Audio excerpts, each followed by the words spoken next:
컴플렉스 복소수가 들어가 있는 행렬에 대해서 얘기를 해봅시다. 자, 우리가 복소수라고 하는 거는 다 잘 배우고서 알고 있을 텐데,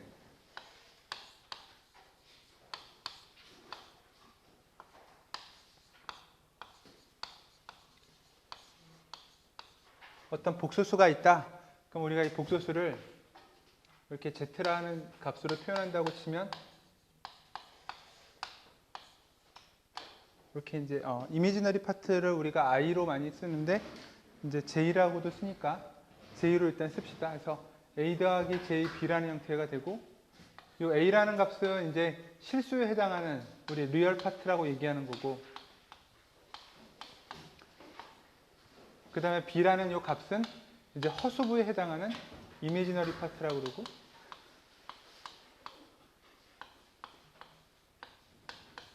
그 다음에 j라는 게 바로 이제 그 복소수의 허수부를 나타내는 기호인데, 이 j를 제곱하면 마이너스 1이 되는 그런 이제 특별한 형태의 약속이죠.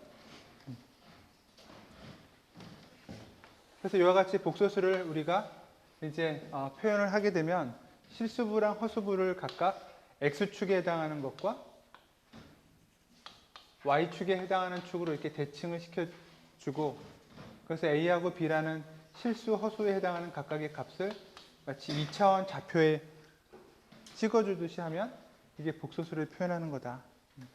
잘 알고 있는 내용이죠. 그래서 이 원점부터 복소수까지의 우리 거리, 요거를 복소수의 크기 r이라고 하고, 그 다음에 x축하고 이루는, 그러니까 리얼축하고 이루는 요 반시계 방향의 각도 세타를 우리가 아규먼트라고 얘기하자.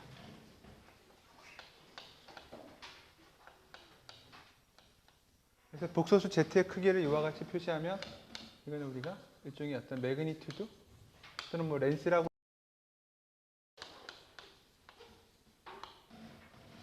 그 다음에 이 세타라고 하는 각도는 어떻게 구해지느냐 하면 우리가 복소수의 이제 평각이라고 얘기하는 건데, 이 아규먼트라고 하는 이 평각,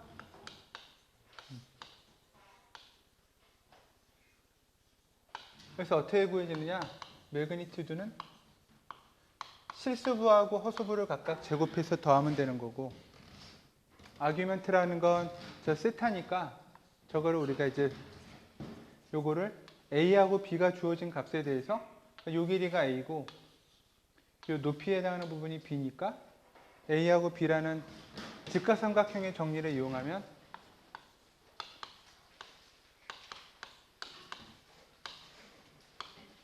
탄젠트의 인버스에 대해서 이렇게 우리가 구할 수 있다. 이게 이제 우리가 구한 겁니다. 그런데 똑같이 직각삼각형의 원리니까 a하고 b는 우리가 어떻게 표현할 수 있냐면, a는 저 반지름 또는 길이를 r이라고 했으니까 r 곱하기 코사인 세타고, 똑같이 길이 b는 r 곱하기 사인 세타고, 우리가 이렇게 a하고 b를 r과 세타에 대한 식으로 표현할 수 있겠죠. 그죠? 그래서 z라는 복소수를 다음과 같이 쓸 수도 있겠다. z는 a 더하기 j, b였는데 이거는 r이라는 크기에다가 코사인 세타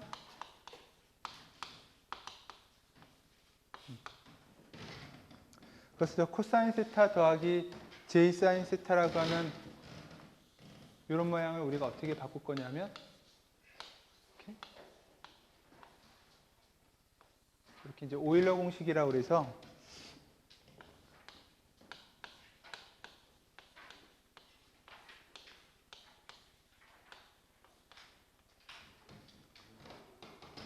크기하고 세타라고 하는 평각에 대해서 저 컴플렉스 익스포넨셜 펑션의 모양으로 우리가 복소수 z를 바꿀 수 있다. 그래서 이런 거를 우리가 극형식이라고 얘기하죠.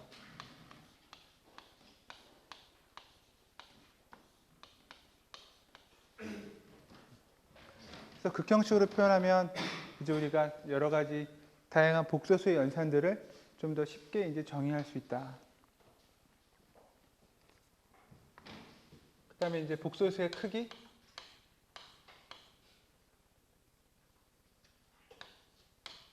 요거는 이제 a제곱 더하기 b제곱인데 이거는 어떻게 정의되냐면 a 더하기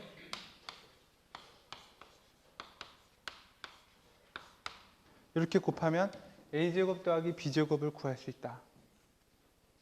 j 제곱이 마이너스 1이니까. 그래서 요거는 보니까 복소수 z랑 그거의 켤레 복소수. 그러니까 켤레 복소수는 뭐 이렇게 바라고 써도 되고 가끔 우리 이렇게 뭐 컴플렉스 컨주게이트를 스타라고 쓰기도 하니까 이렇게 스타로 씁시다. 그래서 이제 우리가 컴플렉스 컨주게이트라는 말을 그러니까 켤레 복소수라는 말을 이제 살펴보면 이 녀석은 z에 대해서 일단 스타라고 쓰기로 하고 리얼 파트 대신에 이미지너리 파트에 해당하는 부분을 그러니까 리얼 파트는 그대로 놔두고 이미지너리 파트를 부호를 반대로 해주는 것. 이게 바로 켤레 복소수다. 그러니까 그거를 복소 평면에서 컴플렉스 플레인에서 생각해보면 이 방향에 해당하는 A, B를 이루는 게 원래 복소수였다면 이제 B만 마이너스로 가는 거니까 이렇게 A와 마이너스 B를 대응해주는 그러니까 마치 이 X축에 해당하는 리얼 엑시스로 복소수를 시메트릭하게 대칭시킨 그런 형태가 바로 켤레 복소수죠. 그죠? 기하학적인 입장에서 보면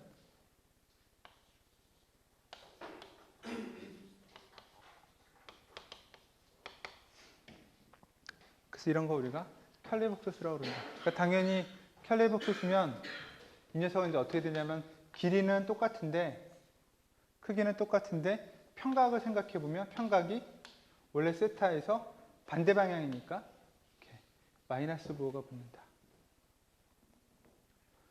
그래서 이제 z의 제곱을 우리가 이제 알고 있는 대로 다시 켤레 복소수랑 곱하는 식으로 표현을 해주면 극형식인 경우는 r 곱하기 익스포넨셜 j 세타 그리고 또 r 곱하기 익스포넨셜 마이너스 j 세타 근데 요 익스포넨셜 펑션의 j 세타랑 마이너스 j 세타는 합하면 0이 돼서 1이 되니까 r 제곱 우리가 알고 있는 대로 나오는 거죠. 그죠?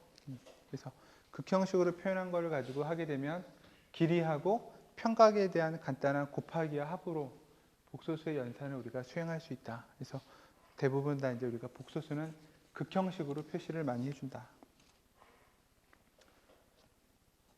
자, 그래서 이런 건 이제 우리가 뭐 그동안 배워왔던 복소수에 대한 정의인데 이 복소수에 대한 정의를 이제 벡터 매트릭스로 확장하자. 그게 바로 이제 5.5절의 내용입니다.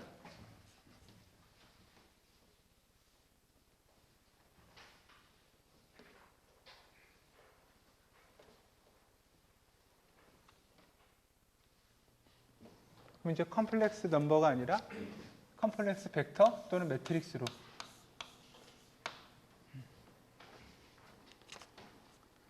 그럼 이제 벡터가 있으면 이 x라는 벡터에 뭐 x1, x2 이런 엘리먼트들이 있을 텐데 이런 엘리먼트에 해당하는 하나의 값들이 어떻게 되느냐? 뭐 k번째 엘리먼트가 있다. 그럼 k번째 엘리먼트는 똑같이 a 더하기 j 뭐 이런 식의 복소수의 모양이다. 그래서 벡터나 매트릭스의 각각의 엘리먼트가 복소수로까지 확장된 것, 그거 우리가 이제 컴플렉스 벡터라고 하죠. 그러면 이제 똑같이 리얼 넘버로만 이루어진 벡터나 매트릭스에 대해서 우리가 해왔던 연산들을 다 이제 컴플렉스 넘버로 확장해요. 확장하는데 컴플렉스 컨주게이트라는 개념이 들어가야 되기 때문에 그거를 좀 감안해 가지고 약간 이제 뭐 트랜스포즈라든가 그런 연산을 좀 새롭게 해야 된다.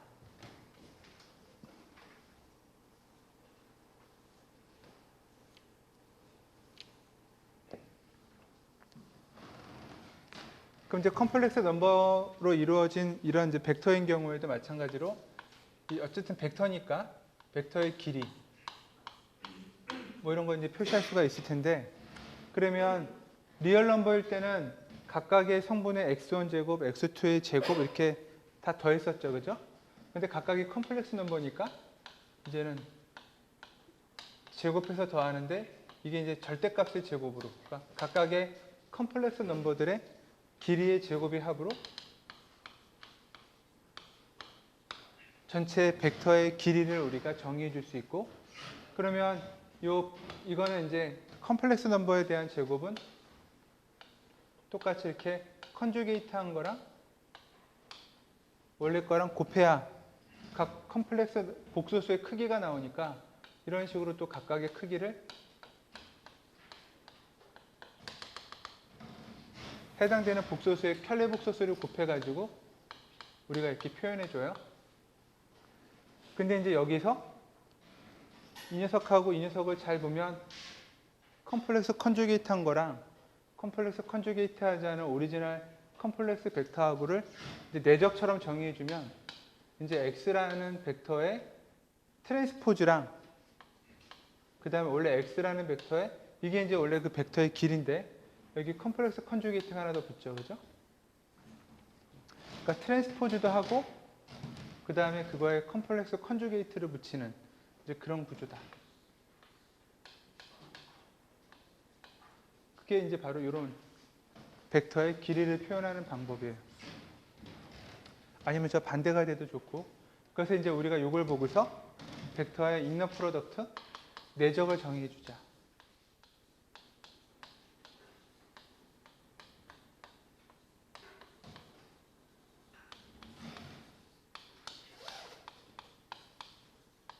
그러니까 리얼인 경우는 리얼 벡터인 경우는 우리가 어떻게 썼냐면은 그 해당되는 x라는 벡터와 y라는 벡터, 그래서 x라는 벡터를 이렇게 트랜스포즈 해가지고 곱하면 됐었죠, 그죠?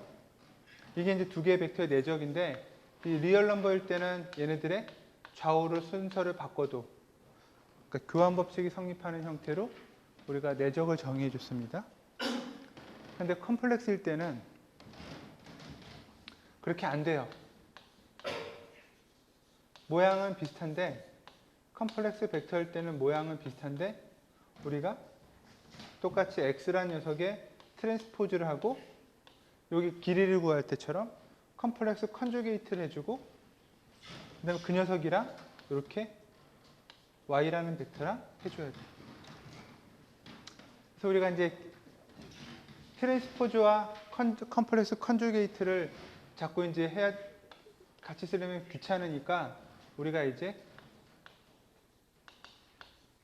컨주게이트도 해주고 그 다음에 그것도 트랜스포즈도 해주고 이렇게 하는 연산을 하나의 어떤 식으로 이제 맞춰줘요. 그래서 이런 걸 정의한 수학자 이름을 따서 H로 해서 에르미트라고 얘기를 해보자. 그래서 H라고 써줄 겁니다. 트랜스포즈와 컴플렉스 컨주게이트 하는 거를 이제 H라는 기호를 써주게 되면 이제 에르미트라는 기호를 써주게 되면 그래서 컴플렉스 벡터에 대해서는 이 이너 프로덕트를 어떻게 하느냐 X라는 벡터의 에르미트 거기에 Y 이렇게. 자, 근데 이제 생각을 해봅시다. 여러분들이 1 플러스 1 곱하기 J랑 1 마이너스 2J 이렇게 두 개를 이거를 곱하는데 여기에 컴플렉스 컨주게이트를 하는 거랑 또 1 플러스 2J 여기에 컨주게이트를 하고 이거 하는 거랑 해보면 두 개의 결과가 같습니까? 근데 다릅니다. 그러니까 컴플렉스 컨주게이트를 내가 왼쪽 거에 하느냐 오른쪽 거에 하느냐 이거는 결과가 달라져요. 그래서 컴플렉스 벡터의 내적을 계산할 때 리얼 벡터인 경우는 교환 법칙이 성립했지만 컴플렉스 벡터일 때는 컨주게이트가 들어가기 때문에 서로 이렇게 교환 법칙이 성립하지 않는 상태로 내적을 정해줘요. 그러니까 XH, Y, YHX는 서로 항상 같다고 얘기할 수 없고 같은지 틀린지는 이제 우리가 해봐야 알아요. 그래서 일반적으로는 교환 법칙이 성립하지 않는 형태로 컴플렉스 벡터의 내적이 정의된다. 그래서 저런 점들을 여러분들이 이제 주의해주면 좋겠다. 자, 벡터를 정의했으면 행렬은 어쨌든 칼럼 벡터들의 조합이니까 매트릭스도 똑같이 컴플렉스 넘버로 얼마든지 우리가 조합할 수 있겠죠. 그죠? 그래서 뭐 예를 들어서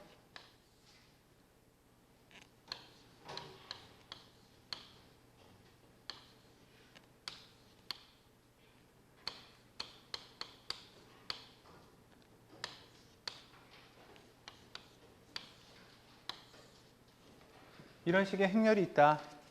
그럼 이거를 우리가 그냥 이렇게 컴플렉스 컨주게이트와 트랜스포즈를 해서 에르미트 행렬로 만들어 버리면, 그러면 이제 트랜스포즈도 하고 컨주게이트도 해줘야 되니까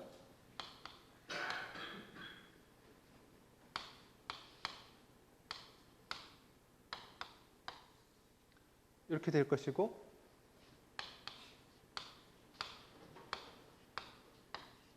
그러니까 뭐 리얼 파트는 뭐 그대로 놔두면 되니까, 그러니까 이런 식의 행렬로 바뀌는 것, 이게 이제 바로 행렬을 H 연산을 해주는 겁니다.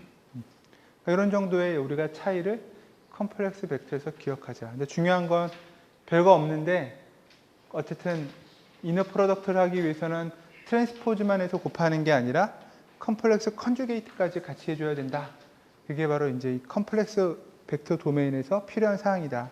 그래서 이런 컨주게이트를 왜 해줘야 되느냐? 트랜스포즈만 하는 게 아니라 이렇게 길이 매그니튜드를 구하는 과정에서 우리가 잘 알다시피 컨주게이트를 일일이 해줘야 되니까 이 컨주게이트 해주는 개념이 결국 벡터의 내적에서도 똑같이 들어가야겠구나.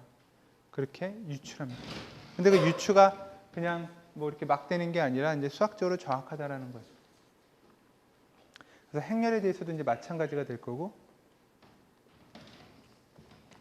자, 근데 몇 가지 뭐 데피니션 같은 이야기들이 있는데, 만약에 컴플렉스 벡터가 서로 수직이다. 그러면 이제 어떻게 정의되냐면 x의 h랑 y가 0이다 이렇게 얘기합니다. 근데 xh하고 y는 yh, x하고 꼭 같다라는 보장은 없으니까 이 순서를 고려해서 우리가 이 오르소고날리티를 정의해 줘야 돼요. 그러니까 이 순서일 때는 0이 되는데 행여 이 순서일 때는 0이 아닐 수 있기 때문에 오르소고날이라 하더라도 상당히 이제 신경 쓰입니다. 사실은 이제 뭐 오르소고날이면 이 반대의 경우도 성립해요. 왜냐하면 여기다가 어차피 이 값이 0이니까 컴플렉스 컨주게이트를 취하게 되면 yh 곱하기 x가 돼서 리얼 넘버 0은 그대로 0이니까. 그래서 오르소고넬일 때는 일반적으로 이렇게.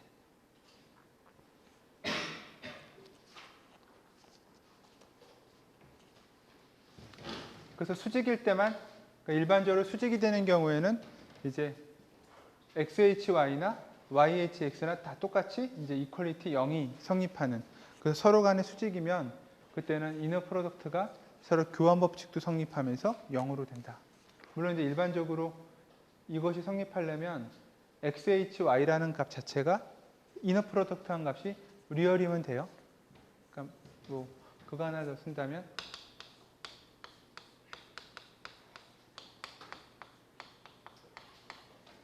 그러면 얘네들이 리얼일 때,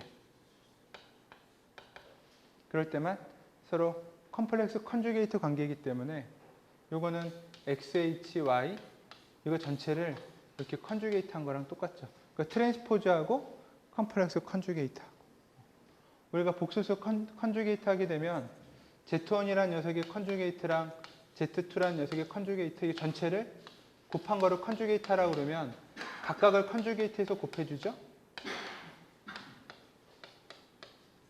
그러니까 이것도 각각 컴플렉스 컨주게이트인데 트랜스포즈 하면 순서가 바뀌니까 요거랑 요런 모양이 요거예요.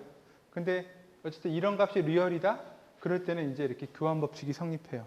그래서 내적한 값이 오로지 리얼 넘버일 때는 교환 법칙이 성립하는 거고, 내적한 값이 리얼 넘버가 되지 않을 때는 서로 이제 순서를 바꿔버리면 컴플렉스 컨주게이트 상태가 되버려요. 그죠? 그래서 컴플렉스 컨주게이트로 되느냐 안 되느냐가 저 컴플렉스 벡터의 내적의 순서랑 관련이 돼 있다.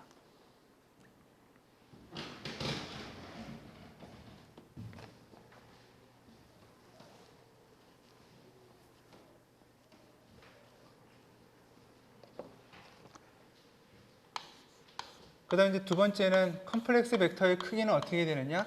이건 당연히 이제 우리가 내적의 정의를 에르미트로 했으니까 이렇게 표시하면 될 것이다.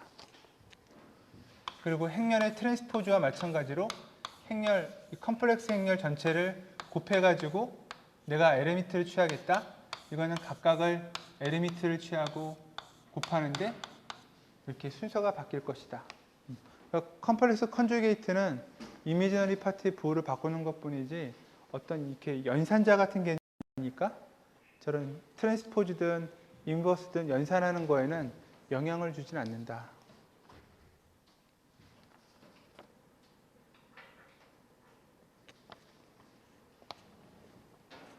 그 다음에 아까 정리한 거대로 이제 자, 그럼 이제 이렇게 정리하면 이제 우리가 여기서 특별한 행렬 하나를 정의해요. 다시 에르미트라고 하는 행렬이 있어요. 뭐 에르미티언 매트릭스.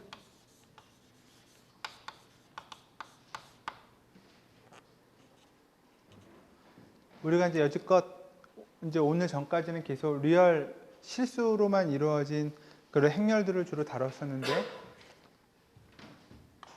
만약에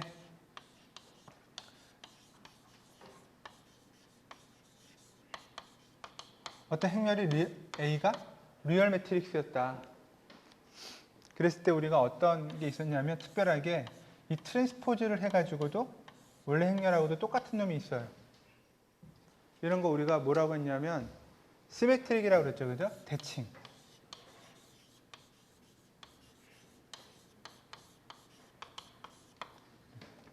그러니까 트랜스포즈를 하더라도 원래 행렬과 똑같다?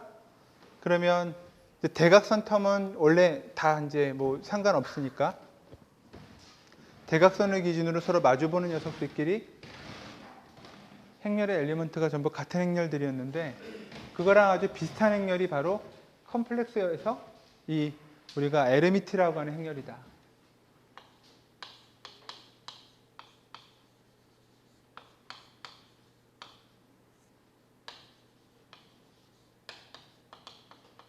이번엔 행렬이 컴플렉스 도메인에서 만들어진 행렬이다. 그럼 이제 우리가 어떻게 하냐면 행렬 A에다가 이렇게 H를 에르미트 연산을 해가지고 그거를 해봤더니 원래 A랑 같다. 그럼 이 행렬을 뭐라고 하느냐? 우리가 컴플렉스에서는 시메트릭이라고 하지 않고 이렇게 얘기해줘요.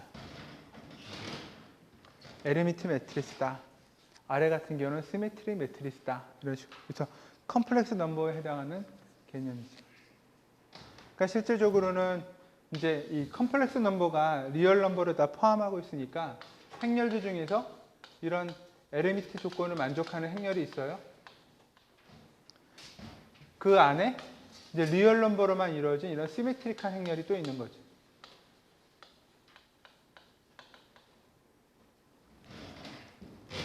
그래서 에르미트라고 하는 행렬에 어떤 성질이 있다.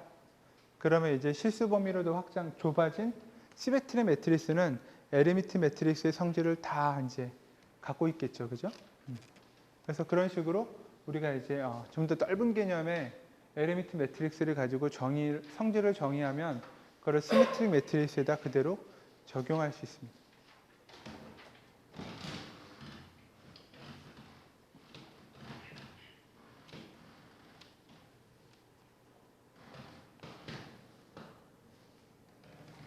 그래서 이 얘기는 결국에는 A의 행렬 엘리먼트의 ij의 번째 원소가 행과 열의 위치를 ij를 바꾼 것. 이것들 간에 일종의 컴플렉스 컨주게이트의 관계를 갖겠구나. 그렇게 이제 우리가 생각하면 되겠죠. 그죠? 이때 i하고 j는 서로 다를 때, 그러니까 대각선이 아닐 때 i하고 j가 같으면 어떻게 됩니까? 대각선 부분인데 그 대각선에 있는 엘리먼트들은 변함이 없기 때문에 전부 다 리얼 넘버가 돼야 돼요. 그래서 뭐 i라고 할까요? 얘네들은 대각선에 위치해 있는 엘리먼트들은 전부 리얼 값이 돼야만 자 이제 에르미트 매트릭스의 조건을 만족시킬 수 있다. 그러니까 대각선을 기준으로 마주보는 것들끼리는 컨주게이트 관계고 대각선상에 있는 행렬의 엘리먼트들은 전부 다 실수값으로 유지가 돼야 이제 에르미트라는 행렬 조건을 만족하겠죠.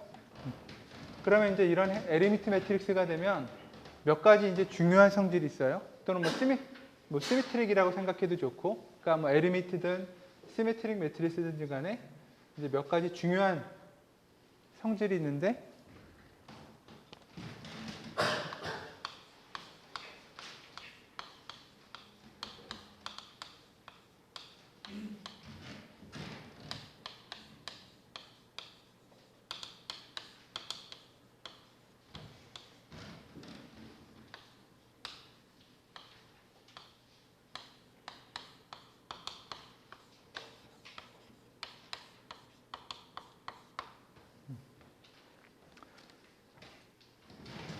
첫 번째는 어떤 거냐면 이 X, H,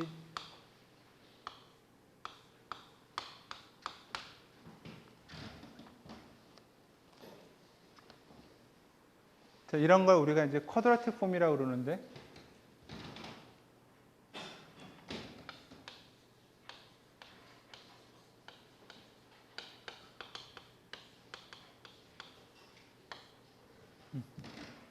이 녀석의 값이 언제나 리얼 넘버를 갖는다. 그러니까 저 값의 리얼이라는 건 컴플렉스 컨주게이트를 취해서 같은지만 확인하면 돼요. 그러니까 리얼인지 아닌지는 이 값에다가 우리가 컴플렉스 컨주게이트를 취해서,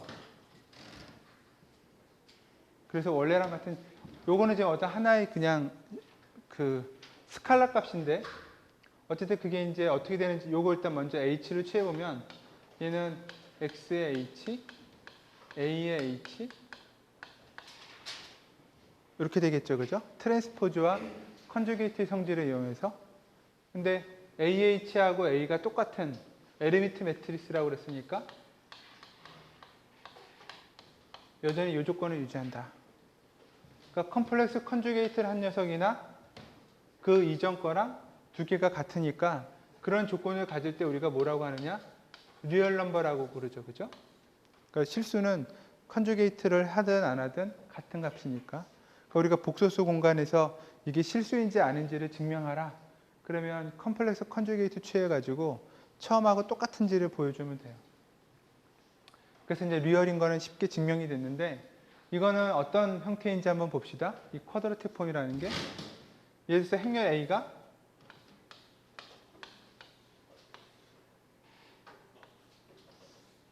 이렇게 되고, X라는 벡터를 그냥 여러분들 2차원 평면처럼 생각하기 위해서 소문자 XY로 이렇게 표시해봐요. 그럼 여기는 X, Y. 그래서 이런 모양이죠, 그죠? 그럼 요거를 전개해보면 어떤 모양이 나오냐면, 이건 전개해보면 이렇게 돼요. 그죠?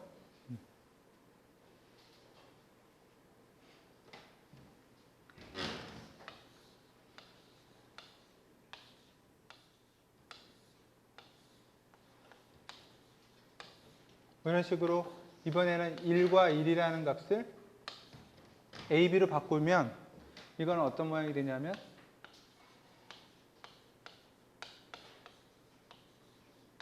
뭐 이렇게 돼요. 그래서 예를 들어서 이 값이, 이게 지금 어떤 하나의 스칼라 값이죠, 그죠? x제곱, y제곱이 됐든지 간에 얘는 벡터나 매트리스의 모양이 아니에요. 그러니까 이 값 자체가, 우리가 리얼인지 아닌지를 얘기하려면 하나의 스칼라 값이어야 되는데, 어쨌든 지금 스칼라 값으로 나온 거고, 예를 들어서 이 값이 뭐 1이다 라고 한다면, 그렇게 한다면 요거는 원이고 요거는 타원이죠, 그죠? 그러니까 여러분들이 고등학교 때 배웠던 2차 곡선이라고 하는 것들, 원, 포물선, 타원, 쌍곡선, 그런 것들을 우리가 저렇게 소위 말하는 쿼드라틱 폼이라고 하는 형태로 표현해 주게 되면 XY 평면이든 XYZ든 3차원 공간에서 여러분들이 배운 2차 곡선을 벡터와 행렬의 곱으로 다 표현할 수 있어요. 그래서 이제 기하학을 하는 사람들은 이런 식의 이제 이 쿼드라틱 폼으로 특정한 어떤 2차 곡선 같은 것들을 이제 모델링 해줘요. 이게 n차원 공간으로 가도 마찬가지고. 뭐 하나 더 예를 들면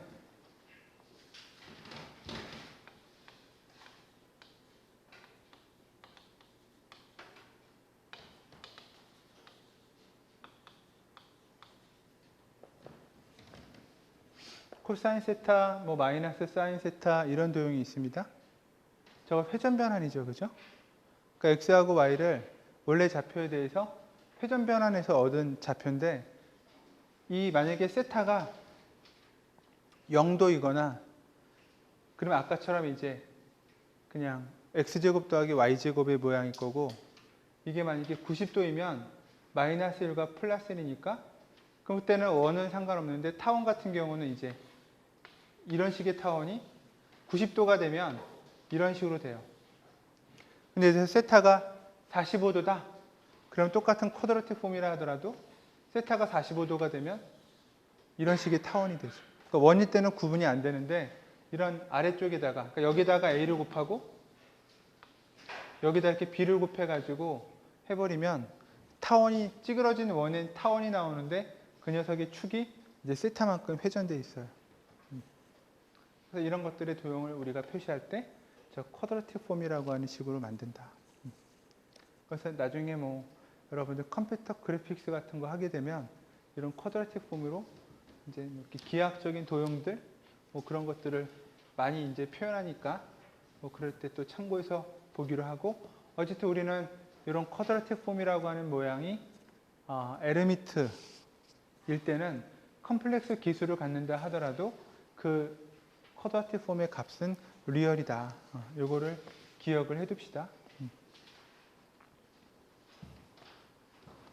하나만 더 얘기하자면, 만약에 R이라는 행렬이 있는데 R이라는 행렬이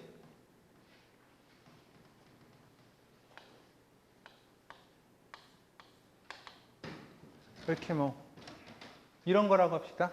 어떤 행렬 A를 마치 두 번을 곱하는데 한 번은 트랜스포즈라거나 에르미트를 취해가지고 곱한 행렬 R이 있어요.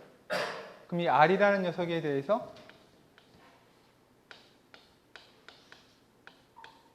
우리가 쿼드라틱 폼을 구하면 이것은 어떻게 되냐면, R이라는 게 이 A라는 녀석의 AH랑 이런 거에 곱하기의 모양이라고 했으니까 이렇게 되겠죠, 그죠?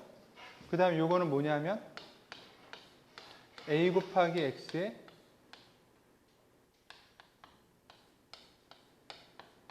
이렇게 돼요. 그럼 이거 하나의 칼럼 벡터고 이것도 하나의 칼럼 벡터 모양인데 같은 걸 했으니까 내적이고, 그러니까 같은 벡터의 칼럼 벡터를 내적하는 거면 그 벡터의 크기라고 했으니까 이렇게 되겠죠, 그죠? 얘가 제로 벡터가 아니라면 이렇게. 그러니까 쿼드라틱 폼이라는 게 리얼 넘버가 될 뿐만이 아니라 행렬 A에 해당하는 게 어떤 행렬 두 개의, 그러니까 같은 행렬에 AH 곱하기 A거든 A 트랜스포즈 곱하기 A의 형태가 된다고 하면 이런 모양을 갖는 형태의 행렬 A에 대해서 쿼드라틱 폼을 구하게 되면 그 값은 항상 이렇게 된다. 포지티브예요. 이거 우리가 이제 뭐 나중에 아이겐밸류를 구할 때랑 또 연관을 짓기 때문에 이런 조건을 많이 받을 수 있다. 생각보다 저런 R이라는 행렬을 우리가 이제 많이 다루는데, 뭐 신호 시스템 같은 거 하거나 통신공학 하는 사람들한테는 저런 걸 코렐레이션 매트릭스라고 그래요. 특히 이제 랜덤 베리어블 다룰 때. 그래서 코렐레이션 매트릭스가 이런 식의 모양으로 구해지기 때문에 결국에는 자기 자신을 곱하는 거죠, 그죠? 그러니까 코렐레이션 매트릭스를 갖고 우리가 뭔가 아이겐밸류를 나중에 구한다. 이따가 나오겠지만, 그럼 그 아이겐밸류가 전부 다 0보다 크게 나와요. 그래서 그 0보다 크냐 아니냐 아이겐밸류들의 크기를 가지고 이제 우리가 신호 처리를 유용하게 할 수 있다. 이따가 나오니까 사실 그런 원리 때문에 우리가 에르미트 매트릭스를 지금 다루고 있는 거고, 그래서 꼭 기억해 주기 바랍니다. 이게 나중에 다음 시간에 하는 싱귤러 밸류 디컴포지션의 중요한 또 원리가 되기도 하니까.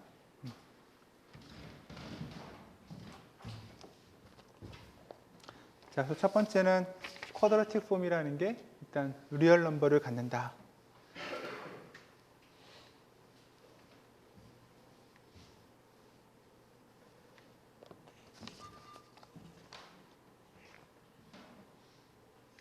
그럼 두 번째 프로퍼티는 어떤 거냐? 자, 모든 아이겐밸류가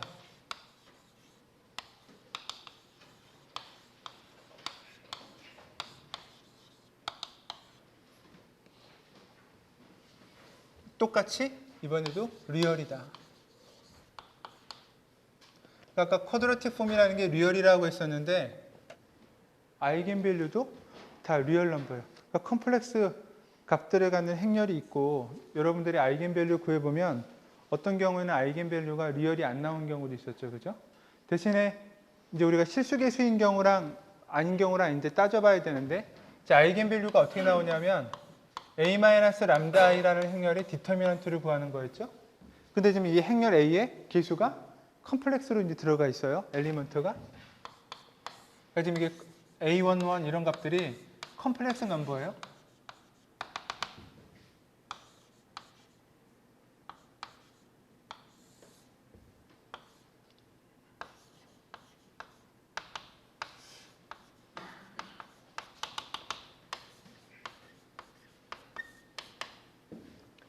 자, 이런 형태의 디터미넌트를 구하는데 이 디터미넌트를 구하는 과정을 우리가 해보면 아이겐밸류가 뭐 람다1, 람다2다. 그러면 이런 식으로 람다에 대한 다항식으로 저 디터미넌트를 구하는 식을 우리가 적당하게 풀었을 수 있었어요. 그러니까 람다에 대한 다항식. 그러니까 지금은 이게 람다1, 람다2가 아이겐밸류가 나왔다고 치고 이렇게 근이라고 하지만 이 근을 모를 때는 결국에는 어떤 모양이냐면 람다의 n승 더하기 뭐 어떤 알파1의 람다의 n-1승 뭐 이런 식으로 해서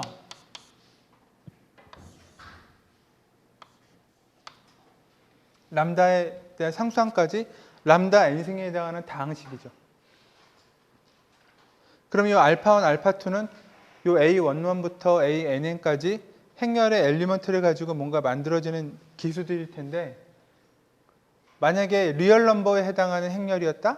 그럼 여기 기수들도 전부 다 리얼 넘버일 테니까 이거 0이 되는 다항식의 근을 구하면 어떻게 되느냐? 여러분들이 2차 방정식 근의 공식 배웠던 것처럼 실수 계수로 이루어진 2차 방정식의 근은 복소수근이 나오는 경우 컴플렉스 컨주게이트로 나온다. 기억나죠? 그죠? 그래서 AX의 제곱, BX 이렇게 있고 A, B, C가 만약에 리얼 넘버다. 그러면 X라고 하는 거는 반드시 어떻게 되느냐? 컴플렉스 그냥 뭐 실수값 두 개가 나올 수도 있지만 근이 만약에 복소수가 되면 반드시 컴플렉스 컨주게이트의 형태로 두 개의 근이 나와요. A, B, C 기수가 실수일 때는. 많이 배운 거죠. 그죠?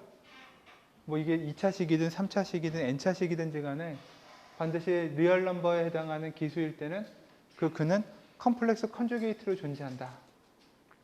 근데 지금 어떤 겁니까? 컨주게이트가 될 수가 없는 게 일단은 여기 기수들이 지금 컴플렉스인 상황에서 다항식을 푸는 거예요. 그러니까 이제 막 복소수가 컨주게이트가 아니고 복잡한 복소수에 해당하는 아이겐밸류가 나올 수 있는 상황이죠. 일반적으로.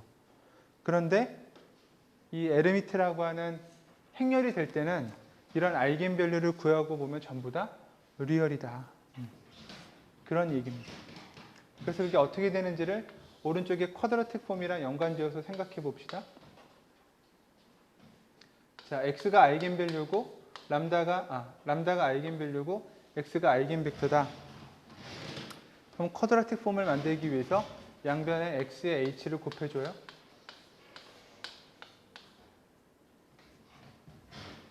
그럼 이 녀석은 이렇게 되겠죠? 근데 이 오른쪽에 있는 녀석은 x의 제곱이니까 람다 곱하기 이런 모양이 돼요. 그래서 람다라고 하는 아이겐밸류가 어떤 모양이 되느냐? 잘 보면 그 벡터의 크기의 제곱, 아이겐벡터의 크기의 제곱이고 그 다음에 그 아이겐벡터에 대한 이와 같은 쿼드라틱 폼이다. 근데 요거는 매그니튜드를 나타내는 복소수는 리얼 넘버니까 리얼 넘버 그 다음에 쿼드라틱 폼을 리얼이라고 앞에서 정의했죠? 그러니까 리얼이고 리얼이니까 람다라는 것도 리얼이다. 이렇게 정의가 되죠. 그죠? 자, 여기 또 하나 중요한 건 우리가 아까 이 코릴레이션 매트릭스 R이라는 녀석이랑 생각해 보면 아이겐밸류가 이런 모양이니까, 그죠? 그러니까 만약에 이거를 코릴레이션 매트릭스랑 연관해 주면 람다라고 하는 아이겐밸류도 똑같이 아이겐벡터 R 이런 식의 모양이 될 텐데 요 분자에 해당하는 텀이 어떻게 되는 거냐면 이런 식의 값이었으니까 아이겐밸류가 이렇게 0보다 크겠죠. 그죠? 0이 되지 않는 한 이 쿼드라틱 폼이라고 하는 이 모양 자체가 0이 되지 않는 한 저 R이라는 게 어떤 거에 이렇게 트랜스포즈를 해서 같은 행렬을 트랜스포즈해서 곱한 놈이라고 R을 정의해 준다면 저런 행렬 R에 대해서는 우리가 아이겐밸류를 구하게 되면 0보다 큰 아이겐밸류들을 구하게 될 거다. 저 0보다 큰 아이겐밸류가 바로 이제 여러분들이 다음에 하게 되는 싱귤러 밸류의 디컴포지션에 싱귤러 밸류를 구성해 줘요. 저 람다의 루트 값들이 그 싱귤러 밸류입니다. 그러니까 어떠한 행렬이든지 간에 우리가 이런 식의 뭐 AHA든 A 트랜스포즈 A든 그런 식으로 만들 수 있고 그렇게만 만들 수 있으면 어떠한 행렬이든지 간에 포지티브한 아이겐밸류를 그로부터 유도할 수 있다. 그래서 그걸 가지고 아이겐밸류 디컴포지션 하듯이 새롭게 우리가 행렬을 다이아고널 매트릭스로 디컴포지션 할 수 있는데 그게 이제 싱귤러 밸류 디컴포지션이고 그 싱귤러 밸류 디컴포지션의 베이스가 되는 이제 이 성질들이 바로 이런 것들을 기억하고 있어야 된다.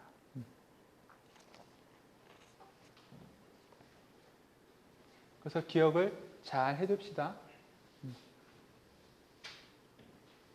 솔직히 여러분들이 가우스 소거법을 중요하다고 해서 배웠지만 실제로 가우스 소거법을 연산해서 뭐 어디 적용하고 할 일은 별로 없어요.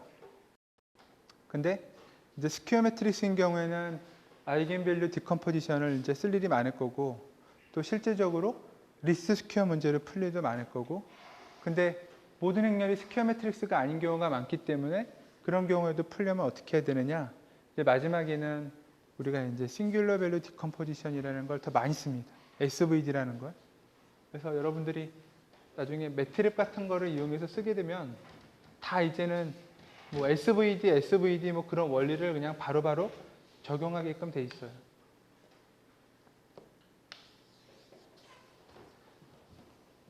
자, 그래서 이제 두 가지 성질을 얘기했습니다. 일단 쿼드라틱 폼이 리얼이라는 거로부터 어쨌든 아이겐밸류가 리얼 넘버다. 이 에르미트 매트릭스는 또는 시메트릭 매트릭스는 시메트릭이야 뭐 당연하기도 할 수도 있는데 자, 그럼 이제 끝으로 중요한 세 번째 프로퍼티는 뭐냐? 아이겐 벡터랑 관련된 건데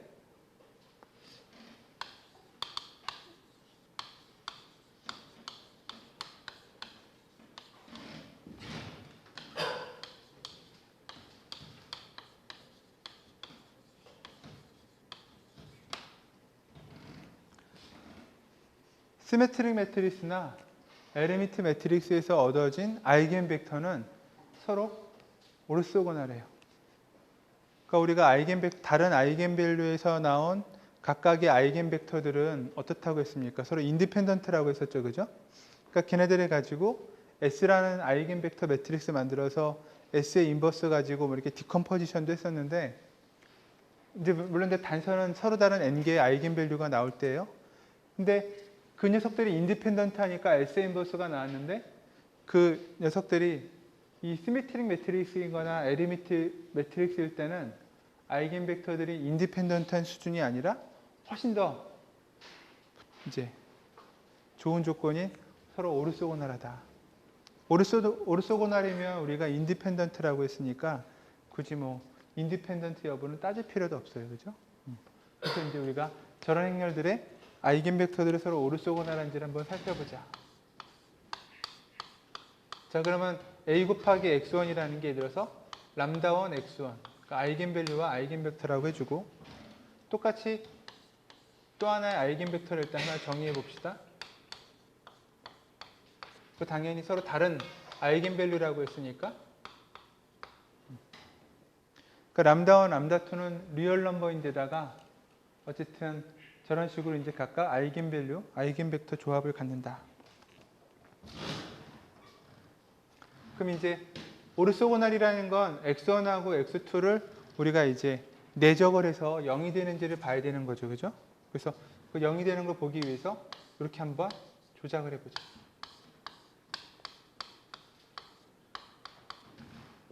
a 곱하기 x1이라는 칼럼 벡터를 x2랑 한번 내적을 해봐요. 근데 이제 이거를 우리가 시작을 이제 요 h, 에르미트를 먼저 취해주고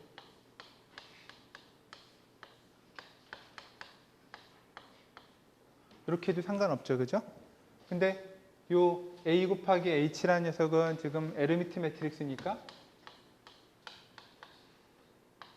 그냥 a라고 써주고 이렇게. 그러면 이제 요 녀석이 뭡니까?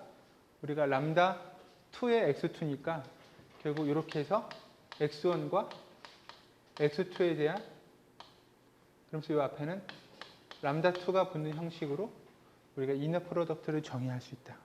물론 이제 이게 지금 0인지를 지금 보여주는 게 문제인데, 근데 이렇게 이제 하는 방법이 하나가 있고, 이번에는 이 똑같은 이 녀석을 a 곱하기 x1 h를 이 에르미트를 먼저 하지 말고 여기를 이 아이겐벡터 이게 같으니까 아이겐밸류로 바꿔봐요. 이 녀석은 이제 람다 1의 x1 이렇게 바뀔 것이고 x2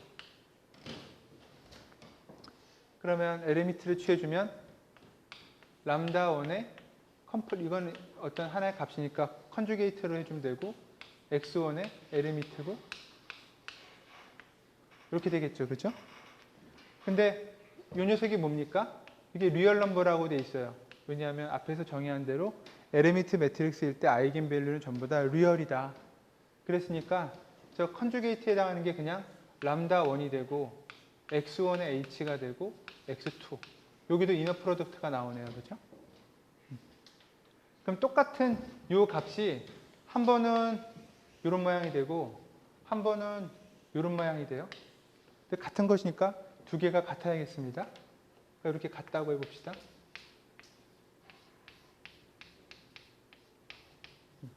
그러면 x1h, x2 앞에 한 번은 람다 1이 붙고 한 번은 람다 2가 붙죠. 그죠? 그럼 이제 식을 전개해보면 람다 2랑 람다 1을 이렇게 묶어주고 x에 h에 x1, x2 이렇게. 근데 두 개는 서로 다른 아이겐밸류니까 이거는 0이 될 수 없을 거고 람다 1 마이너스 람다 2는 결국 0이 될 수 있는 건 뭐가 됩니까? 요게 0이 돼야 되죠. 그죠? 오르소고나라다. 그러니까 리얼 넘버가 될 때만 컴플렉스 이너 프로덕트는 서로 교환 법칙이 성립하는 상황이고 어차피 0이라는 것도 리얼 넘버니까 이 녀석은 어떻게 됩니까? 서로 순서를 바꿔도 상관없고. 그래서 오르소고나라는 조건이 아이겐벡터에서 성립하는구나. 그래서 정말 신기한 거는 시메트리 매트릭스이거나 또는 지금처럼 굳이 뭐 이렇게 컴플렉스까지 가지 않아도 여러분들이 그냥 시메트릭한 매트릭스 아무거나 하나 정의해서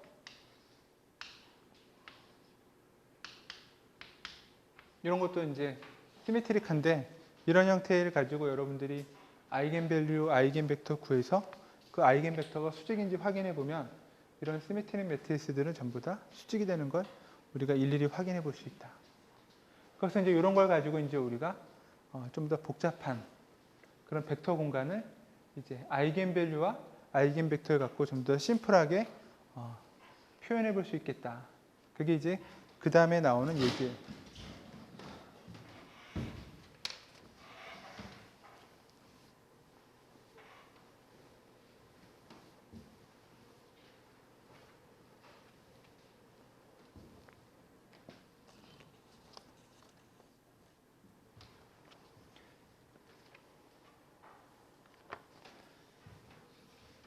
자, 우리가 예전에 어떤 매트리스를 정의했었냐면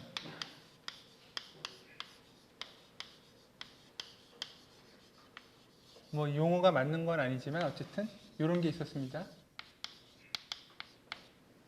그러니까 오르소노멀 매트릭스가 어떤 거였냐면 각각의 이 행렬 Q를 이루는 칼럼 벡터들이 있고 그걸 뭐 Q1, Q2, QN이라고 하면 얘네들끼리는 전부 다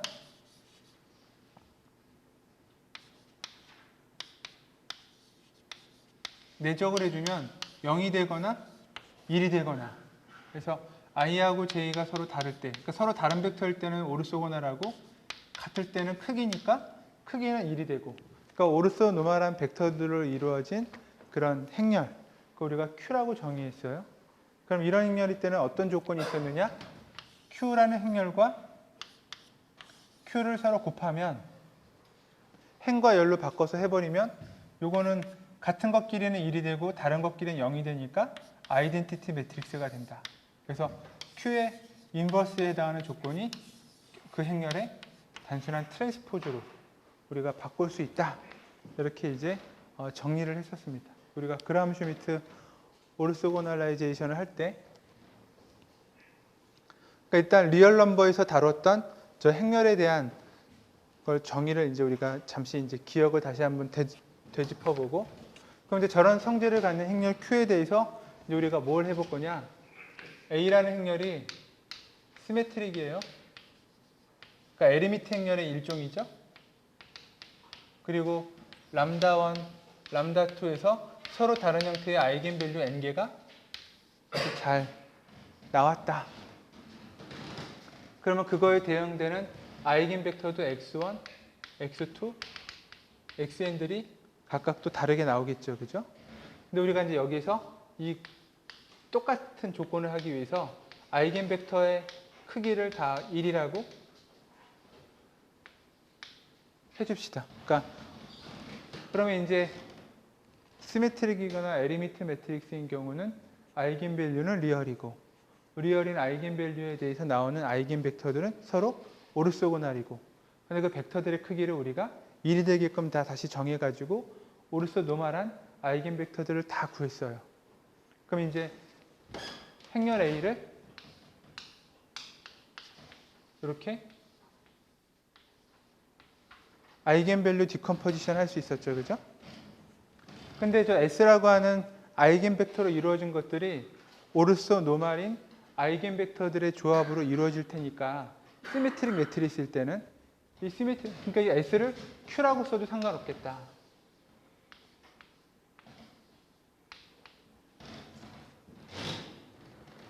그죠?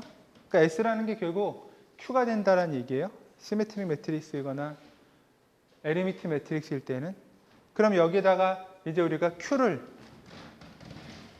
아까 이제 이렇게 아이겐벡터들 나온 거를 이제 정리해 보면 Q가 있고 이거는 뭐 람다1, 람다2가 있을 거고 그러면 Q 인버스는 뭐가 되느냐?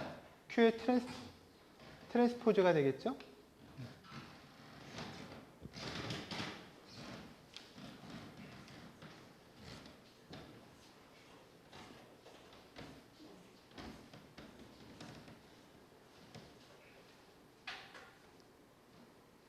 자, 그러면 이제 저렇게 주어진 녀석들에 대해서 우리가 이제 뭘 하느냐? 잘 보면 요거는 지금 이제 x1, x2, xn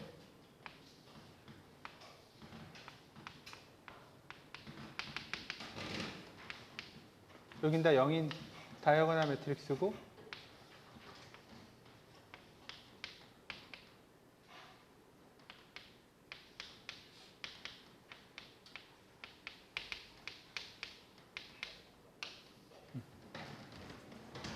이렇게 돼요. 그러면 이 요거랑 요거 해보면 각각의 칼럼 벡터들은 요 특정한 요 녀석들의 엘리먼트들의 리니어 콤비네이션인데 여기는 x1에만 첫 번째 행이니까 요건 두 번째 행이고 그래서 식을 정리해보면 이제 첫 번째 매트릭스랑 두 번째 매트릭스에 보면 람다1 곱하기 x1 여기 첫 번째 칼럼이고 또 람다2 곱하기 x2 이런 식으로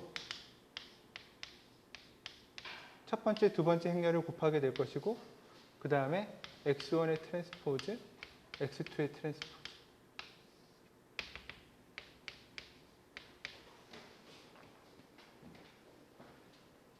자, 우리 어떤 행렬을 곱할 때 A라는 행렬과 B라는 행렬을 곱할 때 여기는 칼럼 벡터로 이루어져 있고, 그럼 여기에는 그 로우 벡터라고 예를 들어서 해서 이렇게 B1, B2 이렇게 있으면 이거는 실제로 A1과 B1의 트랜스포즈, A2와 B1의 트랜스포즈,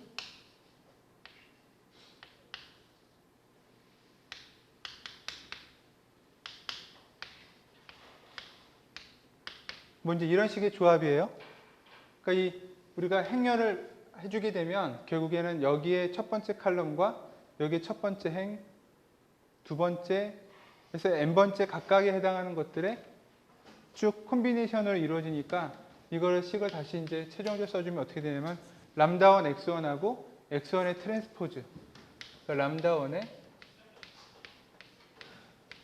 이런 게 있고, 또 람다2에 대해서도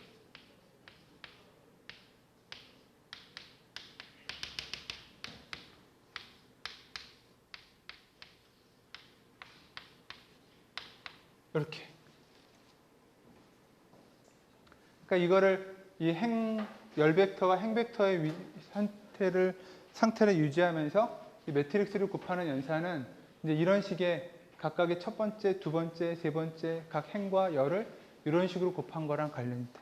이건 지금 어떤 모양이냐면 이렇게 칼럼 벡터랑 이렇게 행 벡터를 곱하는 모양이니까 다 이런 원래 매트릭스의 모양이 각각 나오는 건데, 그런 모양들이 여기에 람다1이 곱해지고 람다2가 곱해지고 이런 식의 웨이트가 앞에 붙는 모양이죠. 그죠? 그게 바로 어떤 행렬이었느냐? 쭉 식을 전개하는데 바로 A라는 행렬이다. 그러니까 A라는 행렬들을 이제 쭉 보면 람다1 앞에 x1 트랜스, 근데 저것들은 전부 다 오르소노멀한 그런 아이겐 벡터들이죠. 그죠? 이쪽도 마찬가지고. 그래서 잘 보면 람다1, 람다2, 람다n이라는 그 계수 앞에 그 일종의 웨이트인데 각각의 x1, x2, 그러니까 x1, x2, xn에 대한 이런 어떤 매트릭스 모양이 주어져 있다. 근데 이게 뭘 의미하는 거냐? 지금 xi가 전부 크기가 1이니까 여러분들 라인 이 직선 위에다가 프로젝션 했던 거 기억납니까? A 트랜스포즈, A 트랜스포즈 A. 이게 바로 프로젝션 매트릭스예요. 어떤 직선 위로, 어떤 하나의 벡터, 이 직선 위로 투영하는 거죠. 그 얘기는 내가 이 벡터가 있다 원점에서 이 직선 A라는 벡터의 성분이 얼마나 되는지 프로젝션 해보면 요만한 길이를 구할 수 있는 거였죠. 그죠? 이게 프로젝션이니까 요 방향에 해당하는 성분이 얼마나 되는지, 그게 바로 이 프로젝션과 관련된 거예요. A의 크기가 1이라고 해봅시다. 이 분모는 지금 행렬 A의, 벡터 A의 제곱이니까 지금 x1, x2 다 크기가 1이죠. 그죠? 다 크기가 1이에요. 분자만 남아요. 바로 x1 방향으로의 프로젝션, x2 방향으로의 프로젝션, xn 방향으로의 프로젝션이다. A라는 행렬, 벡터 공간은 각각의 자기가 갖고 있는 아이겐 벡터, x1, x2, xn이라는 아이겐 벡터에 대해서 람다1, 람다2, 람다n이라는 가중치를 갖는 프로젝션의 조합이다. 그람 슈미트 오르소고날라이제이션 할 때 어떤 벡터가 있고 그거의 프로젝션 방향, 그럼 그 방향의 성분이에요. 또 수직 방향 하나 또 구하면 또 프로젝션 이 방향의 성분이고, 이런 식으로 계속 특정하게 구한 수직 방향의 성분들의 조합으로 계속 만들어 나가죠. 바로 A라는 벡터 공간은 이런 아이겐 벡터 해당하는 방향들의 프로젝션 성분들이 람다1, 람다2, 람다n만큼 더해져 있어요. 그래서 이런 걸 뭐라고 하느냐? 이런 용어가 이제 스펙트럴 시오렘이라고 얘기해요.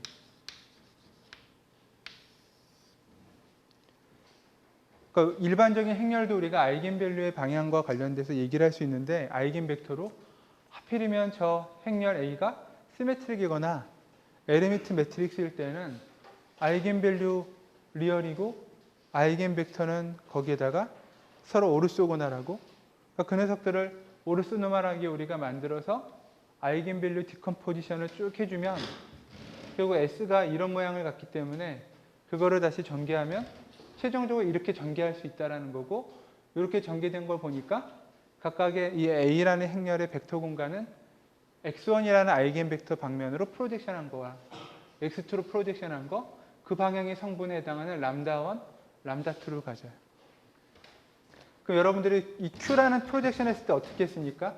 Q1 방향으로 내가 프로젝션 하고 싶다 어떤 A라는 벡터를, 그러면 그 방향의 Q1이라는 녀석에다가 A1 요거에다가 Q1 벡터 방향, 그 다음에 내가 A라는 벡터가 Q2 방향으로는 얼마만큼 있는지를 하고 싶다. 이너 프로덕트에서 Q2 이렇게 해서 구하는 게 바로 벡터 A예요. 그죠? 오르소고날한 벡터, 오르소도말한 벡터들로 쭉 조합을 이룬 것. 바로 이 크기가 바로 뭡니까? 아이겐밸류다. 그럼 저에게는 이제 어떤 이렇게 이 벡터를 내가 수직인 두 개의 이 벡터 방향으로 프로젝션 할 때, 프로젝션 하게 되면 이제 요 Q1 트랜스포즈 A랑 Q2 트랜스포즈 A 2차원만 생각하면 이게 A라는 벡터고, 여기가 Q1이고 여기가 Q2다. 그럼 Q1 방향으로 프로젝션하는 길이가 이만큼 되고 Q2로 프로젝션한 건 이만큼 되죠. 그죠? 일단은 그림으로 보면 Q1 방향의 프로젝션이 더 길어요. 자, 그럼 여기서 이제 여러분들에게 만약에 문제를 줍니다. 자, 이런 2차원 벡터에서 자, 내가 지금 이 A라는 벡터를 표현하고 싶은데 Q1이든 Q2든 둘 중에 하나만 취해가지고 그거의 멀티플로 A를 표현해라. 여러분들 같으면 그러면 어떤 벡터를 표현하겠습니까? 그래서 벡터 간의 그 거리, 디스턴스가 조금이라도 줄어들게끔 하고 싶다면 이 방향으로 표현하겠습니까? 이 방향으로 표현하겠습니까? Q1이죠, 그죠? Q1으로 표현하면 이렇게 표현되는 거고 Q2로 표현되면 여기까지 표현돼요. 그러니까 디스턴스가 이만큼 되거나 이렇게 되는 거죠. 그러니까 한마디로 내가 프로젝션한 방향의 성분이 클수록 그 벡터는 이 프로젝션 성분이 클수록 이 방향의 성분을 많이 갖고 있다는 뜻이에요. 그럼 이제 그거를 우리가 여기다가 다시 이 한 줄짜리 식에다가 다시 이제 의미를 해봅시다. 결국 A라고 하는 벡터 공간을 해보면 x1이라는 성분, x2라는 성분, 이 특정한 방향, 이 특정한 이 벡터의 프로젝션 성분이 람다1만큼 있고, 저 Q1 트랜스포즈 A처럼 람다1만큼 있고, 람다2만큼 있고, 람다 n만큼 있는 거예요.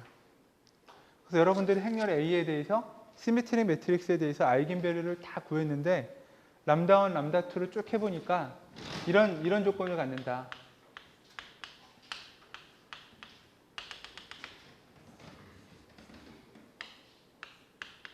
이렇게 순서대로 나눌 수 있겠죠. 그죠? 아이겐밸류를. 그럼 우리가 저 중에 만약에 세 개의 아이겐벡터만 취해가지고 n차원 공간을 어프락시메이션 하라. 그러면 바로 아이겐밸류 크기에 비례해서 람다1에 대응하는 x1, 람다2에 대응하는 x2, x3 세 개만 해가지고 나머지 n차원 공간을 우리가 표현하는 겁니다.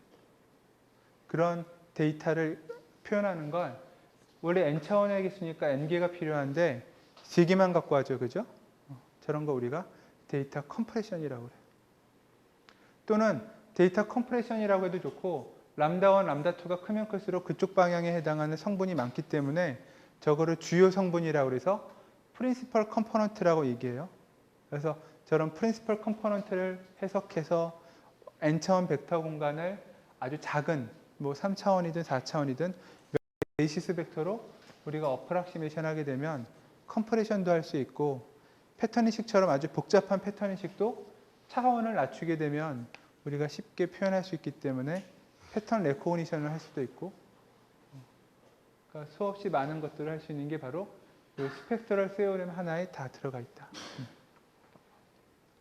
그래서 여러분들이 나중에 뭐 인공지능이나 무슨 알고리즘 같은 거 하다 보면 이제 무슨 뭐 프린시펄 컴포넌트 어널리시스라고 하는 그런 주제를 배울 텐데 그게 바로 이 아이겐밸류랑 연관이 돼 있다. 그래서 아이겐밸류가 크면 클수록 이제 상당히 그 벡터 공간을 잘 표현하는 거다.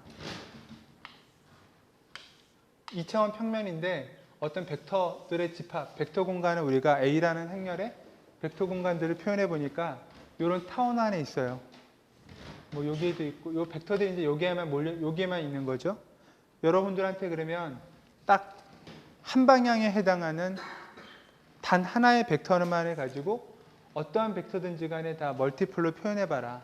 그러니까 이런 벡터를 표현하든 이런 벡터를 표현하든 어떤 벡터를 표현하든지 간에 한 방향의 벡터를 가지고 해봐라. 그러면 이 방향을 갖고 하게 되면 여기는 잘 나오지만 이쪽으로 가는 벡터는 에러가 커지죠. 그죠? 그러니까 우리가 굳이 한 방향이라 한다면 이 방향을 선택해서 이 장축에 해당하는 이 방향. 그래서 이 벡터 하나를 결정해주면 이거의 멀티플로 이런 벡터 사용해주고 여기는 뭐 결국에는 거의 0에 가까운 거니까 이제 디스턴스가 이만큼 되는 거. 이 방향을 결정해주는 값이 바로 무엇이냐? 이 방향이 아이겐 벡터인데 저 방향의 아이겐 벡터에 해당하는 아이겐 밸류가 제일 크게 나올 거다. 그래서 저런 거를 벡터 공간에 대한 프린시펄 컴포넌트 어널리시스라고 그러고 그런 어널리시스를 통해서 아이겐 밸류, 아이겐 벡터를 구하면 우리가 이제 일부의 아이겐 밸류, 아이겐 벡터에 해당하는 벡터 공간을 가지고 서브 옵티멈에 해당하는 서브 스페이스 같은 벡터 공간으로 전체 벡터 스페이스를 이제 우리가 적당하게 표현해 줘요. 그래서 데이터 컴프레션이든 또는 뭐 패턴 레코그니션이든 신호 처리를 해석할 때 우리가 이제 상당히 유용하게 쓸 수 있는 아주 중요한 가장 기본적인 개념이다. 여러분들이 선형대수를 배우는 이유가 이제 여러 가지 뭐 복잡한 신호 처리 같은 것들을 이제 이 선형대수의 개념으로 확장하기 위함인데 가장 그런 것 중에 기초가 되는 공식입니다. 그래서 의미를 잘 기억하고 있다가 어드밴스드 과목을 배울 때 잘 떠올려 주기 바랍니다.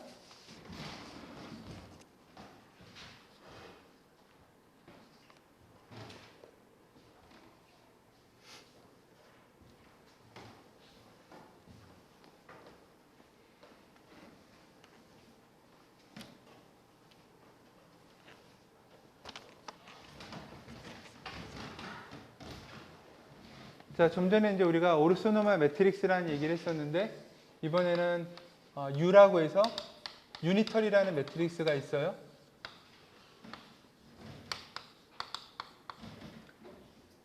이 오르소고널이라고 하는 Q는 우리가 그러니까 리얼 넘버를 갖는 매트릭스였는데 요거는 컴플렉스 도메인에서의 매트릭스고 그 다음에 Q랑 연관 짓기 위해서 어떤 성질이 있느냐? U를 트랜스포즈를 하면 다시 말해서 에리미트를 취하는 거겠죠? 이렇게. 그러니까 Q가 트랜스포즈를 해서 아이덴티티가 됐던 것처럼 똑같습니다. 그래서 이 U의 H가 바로 U라는 행렬의 인버스가 되는. 그러니까 각각의 칼럼 벡터들은 서로 오르소, 노말이고 근데 그 개수의 값들이 그 엘리먼트가 컴플렉스로 확장될 때 우리가 오르소고널 매트릭스라고 얘기 안 하고 유니터리 매트릭스라고 얘기를 한다. 그러니까 데피니션을 저 Q를 컴플렉스 넘버로 확장한 거예요. 그럼 이제 얘도 마찬가지로 우리가 이제 Q를 정의했을 때랑 비슷한 몇 가지 성질들이 이제 동일하게 성립한다.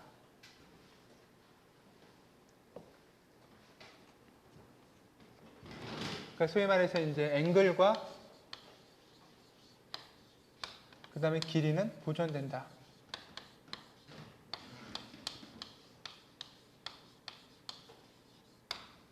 그러니까 그 얘기는 뭐였냐면 앵글이라는 건 두 개의 내적이 값이 이 Q라는 녀석으로 트랜스폼을 한 다음에 그 다음에 하기 전에 여전히 유지가 되냐를 보는 건데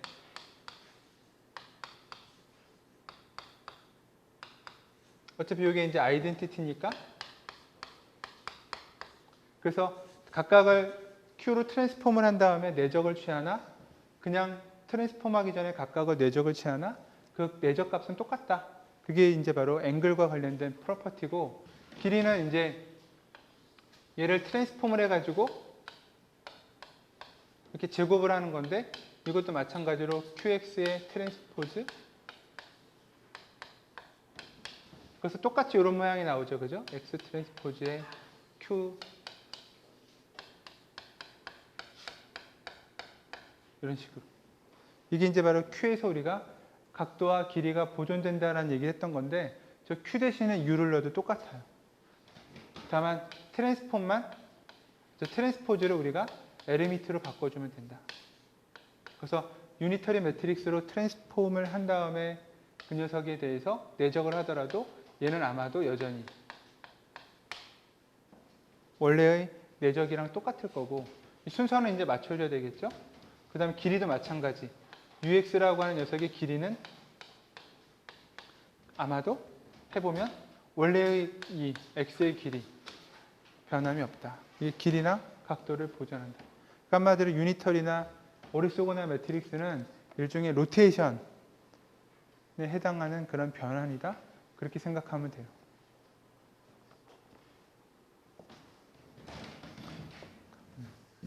자, 우리 오늘은 여기까지만 합시다.